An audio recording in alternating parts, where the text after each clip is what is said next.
this week's drive, we join the new generation on track, roll some history into the future, see the future through the history of Rolls-Royce, and catch up as the champ faces his new challenge. All this and more in this week's Drive.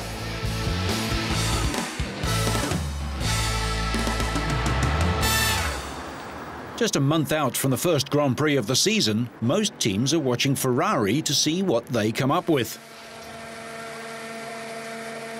The team's technical director, Ross Brawn, hopes he's built yet another winner. World champion Michael Schumacher has been testing his new car at the Imola track in Italy. He's aiming for a record 7th world title this season and is well aware that to achieve that, he'll need a very special car. With rival teams also producing faster cars for their drivers, Ferrari know that they need to make sure that the F2004 stays ahead of the pack. The car got off to a good start at Ferrari's private Fiorano test track last week. Schumacher set a new lap record on the second day of testing, and the world champion continued the good progress at Imola. The team tested a week ahead of the open session at Imola, avoiding direct comparison with other teams. Michael played down a series of technical niggles on his F2004 by reasserting Ferrari's plan to race the new car in Australia. Italian media sources suggested that gearbox and engine troubles had triggered a plan B of preparing the older F2003 GA. We have done very good testing here in Imola so far. We're quite happy with the car. We found finally a couple of problems, which we're quite happy to find now rather than later in Melbourne. And no, all the good impression we have seen in Fiorano still seem to be obvious here. While Schumacher was enjoying the chilly sunshine at Imola, his teammate Rubens Barrichello was not so lucky. The Brazilian had to deal with cold and wet at Mugello. Rubens is still looking for that elusive first world title, having had to play second fiddle to teammate Schumacher for the past few years. His career stretches back over a decade. His first race was in South Africa in 1993 with Jordan. In 180 races, he's claimed pole position 9 times, won 7, been on the podium 43 times, and scored a total of 337 Formula One points. He spent 4 years with Jordan and 3 with Stewart, now Jaguar, before joining Ferrari in 2000. He finished second to Schumacher in 2002. Both Rubens and Michael will be hard at work over the next few weeks, testing various options and getting familiar with the evolutionary new car. They'll test at different tracks over short and full race distances. As the cars rack up the miles, the team's technicians will be storing huge amounts of data, which they'll use to analyze the performances of parts and systems. They're looking for better performances and seeking out weaknesses which could trip up their drivers in a race. Wet weather during testing is actually a bonus, and the results were pretty good. It's pretty similar to last year's car. You know, on the driving side, I just felt good. I mean, although it's raining, I set quite competitive times, our best ones in Mugello on the wet. So far so good. Still a lot to discover. We have some other days to find out a bit more, but so far I'm happy. However, he's not about to underestimate either the risk of unreliable machinery or the determination of the other 9 teams on the grid. We have a big task, you know, we have something that everyone has it, bringing a new car to the first race. That's new to us because the last couple of years we haven't been doing that, but it's, I think it's the obvious decision. I think the car looks good, looks quick. We haven't had a big problem so far, and I hope we won't have. But it still, you know, remains to be seen. We need to put a lot more miles, and like I said today, it's raining, so it was, you know, you have to do the double on the wet to create a situation where you have the dry situation, you know, in terms of reliability. But on the rest, the car seems quite good, and you know, we had 30 laps so far with no problems. The signs are ominous for Ferrari's rivals. The Italian outfit looks to have produced another high-quality, fast car, and the other teams are going to have to come up with something special if they are to get the better of Schumacher and Barrichello this year. Roll on, Melbourne.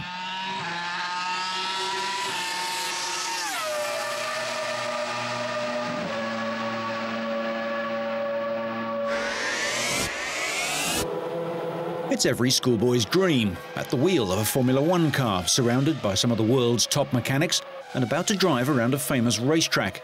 This was the reality for 17-year-old Nico Rosberg as he became the youngest person ever to test drive a Formula One car when he took the wheel of a BMW Williams FW24 in December 2002. The same year, he became the Formula BMW ADAC champion as his first attempt.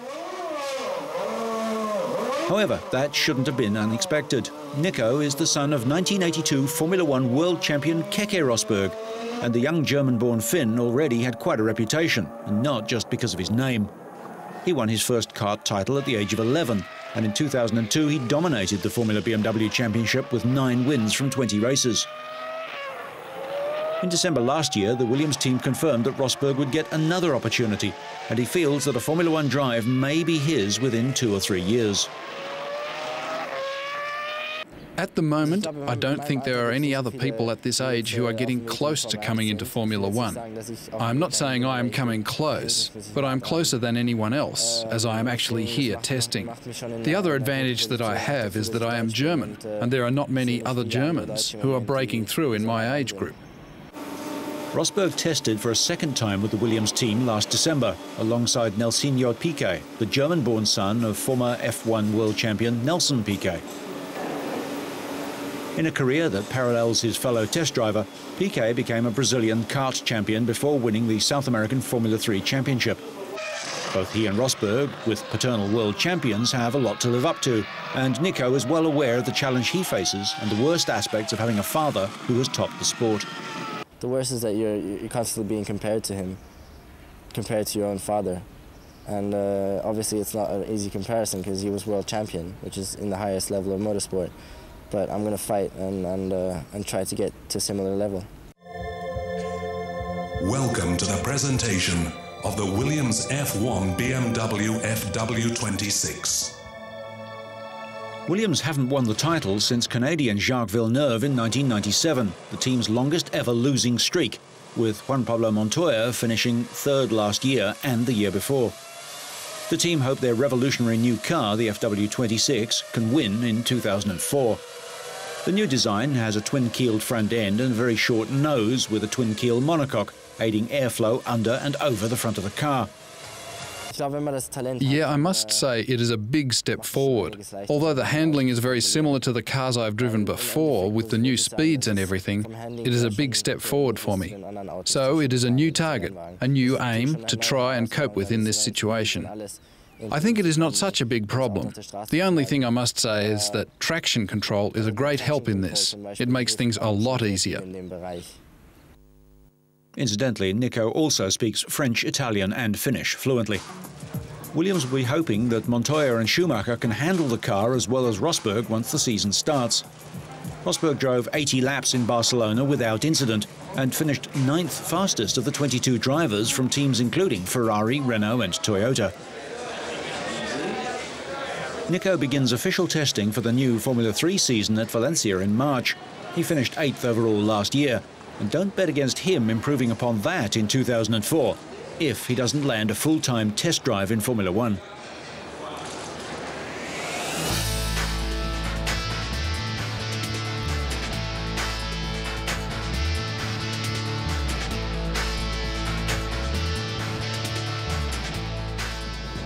Recently, Audi gathered their dealers, distributors, customers and suppliers in a grandstand set up in a Frankfurt street for a celebration of the company's competition heritage. That heritage reaches back to early in the last century when Horch, DKW, Wanderer and Audi joined to become Auto Union. Before the Second World War, when Auto Union did battle with Mercedes Silver Arrows, they were the first successful rear-engined Grand Prix cars. The 1936 Type C racer, a 520 horsepower, 16-cylinder, 6.1-litre monster, was raced by the legendary drivers Bernd Rosemeyer and Akil Varzi. That year, Rosemeyer swept all before him, winning 5 Grand Prix and the European Championship. But on this occasion, the historic 67-year-old racer was driven by Audi's DTM driver Martin Tomsik, who's just 22 years old. The race to the clouds up Pikes Peak in the Rocky Mountains of Colorado covers 20 kilometers and 154 turns. When the event started in 1916, the journey up took 20 minutes. This year will be the 82nd running of the scariest hill climb in the world. In the mid-1980s, Michel Mouton, Walter Roll and Bobby Unser were hurtling their Audi turbos up the hill in 11 minutes. 10 years ago, the standing record was set at 4 seconds outside the 10-minute barrier. Audi entered the Trans Am Championship in the USA with the Audi 200 Quattro, piloted by Hurley Haywood and Hans-Joachim Stuck, son of the pre-war legend Hans Stuck. Stuck Jr. won races at Cleveland, Brainerd, Meadowlands and Mid-Ohio. Walter Roll, who only competed at a handful of occasions, won the Niagara Falls and St. Petersburg races. Hurley Haywood clinched the championship with 2 outright wins in Dallas and Detroit. With 8 victories in its first Trans Am year, Audi was the undisputed winner of the manufacturer's title. In the 1991 DTM German Touring Car Championship, Audi ended the season on a high at Hockenheim with Frank Biela, Hans Stuck, Frank Jelinski and Walter Roll taking the top 4 places, all within a second in their V8 Quattros.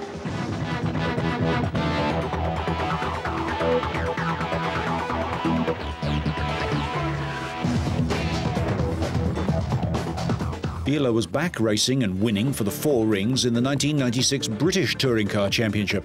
His career has been remarkably prolific, starting with karts at the late age of 19 and starting his time with Audi in 1991 with the DTM title, and in 1993 he won the French Touring Car Championship. By 1999 he had moved to sports cars, winning in Sebring and Le Mans in 2000. After a couple of successful years in sports cars in both Europe and America, Biela will return to the DTM for this year.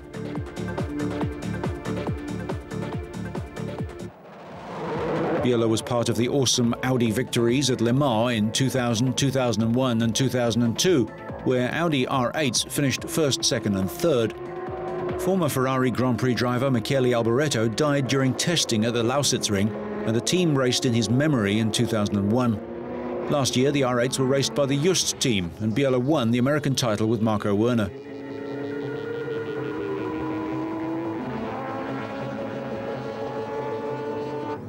But Audi also build road cars, and all this history is reflected in their latest concept car, the Le Mans Quattro, a high-performance mid-engine sports car suitable for day-to-day driving with race-bred technology from the R8. It was developed in strict secrecy, with only 11 months between first design sketches and the car's debut. But the car has the brand's entire motorsport heritage all rolled in. The Le Mans Quattro has many new features, such as LED lighting, an aluminium frame with a carbon fibre reinforced outer skin made of plastic and composite materials, a 5-litre twin-turbo V10 engine, and the new Audi magnetic ride suspension concept. All visionary technologies that are more than just a glimpse of the future, because they can now be tried out in practice in the Le Mans Quattro. 50 vintage Rolls-Royce vehicles have begun an epic 8-month worldwide tour to mark the centenary of the world's most famous car company. The Rolls-Royce enthusiasts from Britain started their journey in Auckland in New Zealand. The starting point is literally on the other side of the world from the factory in England. Virtually every decade of Rolls-Royce motoring excellence from 1912 to the present day is represented on this world tour. This first leg lasts 3,000 kilometres, and not even crossing cows will stop the cavalcade. The enthusiasts want to show off their personal vehicles to as many people as possible, and Rolls-Royce want to use this tour to promote their latest model, the Phantom. I think if Charles Rolls and Henry Royce could have seen this gathering today 100 years ago and 12,000 miles away, they would have been absolutely staggered to think that the business they were going to start together could have ended here with this wonderful collection of cars and with this new car, which hopefully is going to carry the brand forward into the future and into its second centenary. The cavalcade has stopovers built in to give the public the chance to see all the models. The new Phantom, shipped into New Zealand especially for this event, is the last word in vehicle luxury, but there's a traditional 6.75-litre V8 engine underneath this bonnet. The signature Spirit of Ecstasy emblem is occasionally stolen, so it's now power retractable. It's something for people to aspire to. It's the quality of engineering, isn't it? That's what Rolls-Royce have been known for. It must surely be the safest motor car in the world. It has a feeling of huge security and safety. You would only imagine that it would bounce off anything it hit. and you would still be intact and alive and well. After this leg through New Zealand, the cars will be shipped across to Australia and then Europe, Britain, and finally a coast-to-coast journey across America. A long, long journey ahead, but for the moment the motor cars are gliding smoothly and sounding as fit and as silent as ever.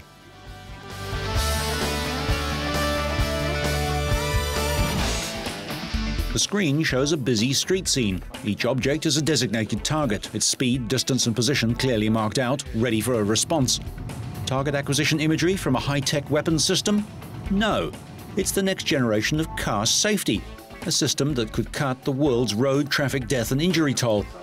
The Mobileye system detects when a driver leaves his lane, when a car pulls out in front of him, or an unwitting pedestrian is about to step out. It is based on computer vision, on analyzing visual inputs coming from a single camera looking forward. The visual information is being analyzed by a system on a chip, by a computing device, for the purpose of locating the vehicles in front, locating motorcycles, locating pedestrians, whether they're stationary or moving, following the lanes, keeping the vehicle in the center of the lane. All these outputs of what is happening in the surrounding of the driving experience is being then sent to control mechanisms in the vehicle for increasing either driving safety or increasing driving comfort.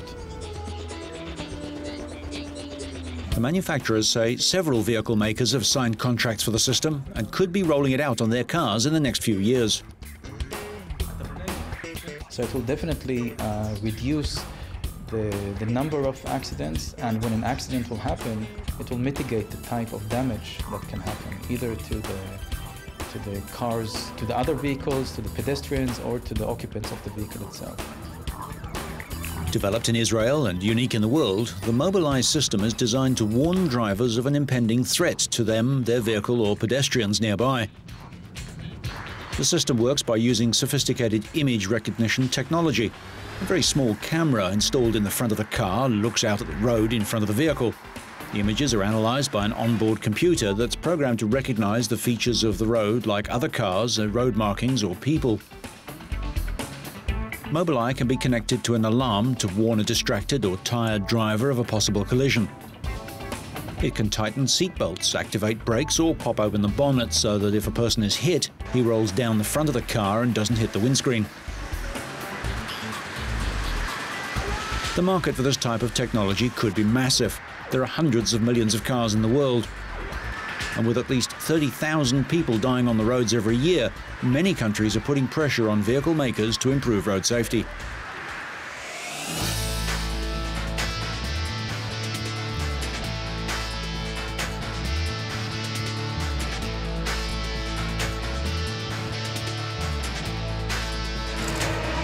Still the centre of attention ahead of the new MotoGP season, Valentino Rossi. The number is familiar, but not on this machine. Gone is the Repsol Honda. Rossi's now a Yamaha man. A new engine gave a big improvement. He could accelerate more easily and has more torque from the bottom. This is only the first prototype and there isn't enough horsepower yet, and he was only 5th fastest. First and foremost among his challengers, his old adversary Max Biaggi. Mad Max was fastest in this sparring session in Sepang, getting to terms with a new 16.5-inch front wheel and tyre. Second fastest was Sete Gibernau, who was working on race setups and did several race-long sessions at racing speed without any mishaps. Sete won 4 races last year and wants more in 04. Suzuki is continuing development of the radically new GSV-R machine with Bridgestone tyres. Gregorio Lavia stepped in for the injured John Hopkins. MotoGP veteran Alex Barros made his return to Honda just over a year since leaving for Yamaha. After months of contract wrangles, press speculation and the painful recovery process from a shoulder injury, the Brazilian was finally back in the fray, using ice on the tendons in his shoulder. Although he had to learn all the reference points on the track all over again, he found the Honda a relaxed bike to ride. Loris Capirossi had his new Ducati out, impressed with the improvements over last year's bike. Traction, power delivery and handling are better, and the bike is more comfortable. Australian Troy Bayliss echoed his teammates' view that he could feel the bike was better straight out of the box. The next test session would be at his home track, Phillip Island. World Superbike champion Neil Hodgson has migrated to MotoGP, also on a Ducati. He set a lap which was just 2/10 off Caparossi's fastest lap from the Malaysian Grand Prix last year. Before the test, the Isle of Man-based rider and his new team manager, former 500cc Grand Prix racer Louis Danton, flew to Qatar and visited the circuit near Doha, which will stage round 13, the first ever motorcycle Grand Prix in the Middle East, on October the 2nd. The Losail circuit is currently being prepared for racing. Another track in Bahrain will host the Middle East's first Formula One race on April the 4th. Hodgson's busy day ended with a press conference with Nasser bin Khalifa Al Attiyah, head of the Qatar Motorsport Federation, before flying to Kuala Lumpur to join the rest of the team.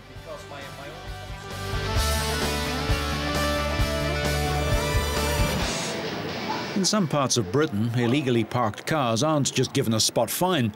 They're immobilised with a heavy steel clamp around one wheel, which is only removed after a hefty fine is paid, often miles away from where the car is stuck. But help is on hand for Britain's frustrated drivers. He looks like Superman or Batman and calls himself Angle Grinder Man, after the equipment he uses to help those in need. The self-styled superhero says his role is to free the clamped car before the evil clampers can charge the driver up to $200 to remove the clamp. Angle Grinder Man says his alter ego emerged after his car was clamped in what he claims were unfair circumstances, and which led him to take the law into his own hands. But he says the event was just the catalyst for a much broader protest about the arrogance of politicians and their failure to solve problems. Absolutely. The clamp, I feel, is symbolic that politicians have run out of ideas. The same with speed cameras, congestion charging and toll roads. And I feel it's disgraceful that they look to the people that they claim to represent, persecute us and claw back revenue from us, when really we're the people that they've let down. Getting clamped is often an emotional event for some drivers. It's very emotional. People are very emotional when they've been well clamped. I have to try and calm people down and actually check that they really do want me to do it, because there are legal ramifications which I also have to explain to them. And I get a few people that change their mind as well. But I've seen women in tears. I've seen guys being held back by their friends, about to get violent with the clampers. It's I'm amazed that something so deeply unpopular can survive in a so-called democracy. Ankle Grinder Man says people have accused him of removing clamps when he has not been involved, and he says he's happy to take the credit. But when he is accused of looking ridiculous, he says it's the system that's ridiculous, not him. His first clamp removal on his own car was effected by simply walking across the road and hiring a petrol-powered grinder from a tool hire shop. Since then, he's bought his own and scattered leaflets around his part of London.